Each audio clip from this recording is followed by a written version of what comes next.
Light બિલમાં જો તમારે પણ નામ ટ્રાન્સફર કરવાનું હોય તો હવે ઘરે બેઠા તમે જાતે કરી શકો છો. આ માટે સૌપ્રથમ આ રીલ્સને સેવ એન્ડ શેર જરૂરથી કરી લેજો. જય હિન્દ, જય ભારત. સ્વાગત છે તમારું ગુજરાત સરકારી હબ ચેનલ પર. લાઇટ બિલમાં નામ જે ચેન્જ કરવાનું છે, ટ્રાન્સફર કરવાનું છે, એના માટે સૌપ્રથમ તમારે ગૂગલમાં જઈને વિદ્યુતવાળી વેબસાઇટ સર્ચ કરવાની છે. ત્યાં ફર્સ્ટ લિંક ઉપર ક્લિક કરીને તમારું જે પણ અકાઉન્ટ છે તે ક્રિએટ કરી લેવાનું છે. જો અકાઉન્ટ પહેલેથી જ ક્રિએટ કરેલું છે તો ફક્ત તમારે લોગિન કરી લેવાનું રહેશે. ત્યારબાદ તમારે ત્યાં આગળ મેનેજ અકાઉન્ટ ઉપર જવાનું છે. મેનેજ અકાઉન્ટ ઉપર જઈને તમારે એડ એલટી અકાઉન્ટ ઉપર ક્લિક કરવાનું છે. ત્યાં તમારે જે પણ લાઇટ બિલ છે તેનો તમારે અહીંયા પાસ્ટ રીડિંગ જે છે એ એડ કરવાનું છે. ત્યારે કસ્ટમર આઈડી તમારો અહીંયા એડ કરવાનો છે. આ રીતે કરશો એટલે તમારું જે પણ કસ્ટમર આઈડી ન્યૂ છે એ જનરેટ થઈ જશે.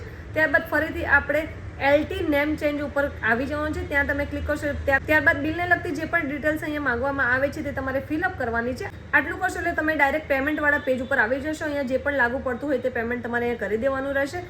આ એપ્લિકેશન તમે સબમિટ કરી દેશો એટલે થોડાક જ દિવસોમાં 15 થી 20 દિવસની અંદર તમારું જે પણ લાઇટ બિલનું નામ છે તે ચેન્જ થઈ જશે અને જે પણ નેક્સ્ટ તમારું બિલ આવશે તેમાં નામ ચેન્જ થઈને આવશે. આ રીતે ઘરે બેઠા તમે પણ લાઇટ બિલનું નામ ચેન્જ કરી શકો છો. એપ્લિકેશન કરવામાં કોઈ પણ પ્રોબ્લેમ જણાય તો જરૂરથી અમને કમેન્ટ બોક્સમાં કમેન્ટ કરી શકો છો.